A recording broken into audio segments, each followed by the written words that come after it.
আমি Anwesha, welcome to my channel.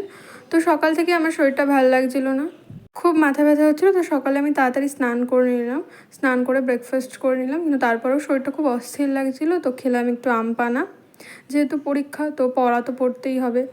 আম পানা নিয়ে বসে পড়লাম পড়তে। তারপর পড়তে আর ভালো লাগছিলো না, তো একটু নিচে চলে গেছিলাম। নিচে গিয়ে দেখলাম মাংসের জন্য আলু ভাজা হচ্ছে, তো সেটা একটু নাড়ানাড়ি করলাম। আলু ভাজা হয়ে যাওয়ার পর সেটাকে সাইডে তুলে রাখলাম একটা বাটিতে। তারপর আমরা তেলের মধ্যে পেঁয়াজ মানে মাংসের জন্য আরও যা যা দেয় সেসব দিয়ে গেল, সেগুলো হালকা একটু নাড়ালাম। যেহেতু চিকেন মাটন দুটোই ছিল সেদিনকে, তো সব রান্না হয়ে যাওয়ার পর আমি বসলাম শসা আর পেঁয়াজটা কাটতে। শসা পেঁয়াজ কেটে তারপর মা ভাত বেড়ে দিল, তো সেটাই সাজিয়ে গুছিয়ে নিয়ে বসে পড়লাম। আজকে ছিল ভাত, তার সাথে আমি যেহেতু মাটন খাই না তো চিকেন, আমের চাটনি, আর এটা হচ্ছে সম্ভবত শাক, লাউ শাক ছিল হয়তো, আর তার সাথে শসা পেঁয়াজ। আজকে মাকে বলেছিলাম মাংসটা একটু বেশি করে ঝাল দিতে, খুব ঝাল ঝাল চিকেন কষা খেতে ইচ্ছে করছিল। তো বেশ ঝালও হয়েছিল চিকেনটা, খুব ভালো খেয়েছি। That's it for today, see you in the next video.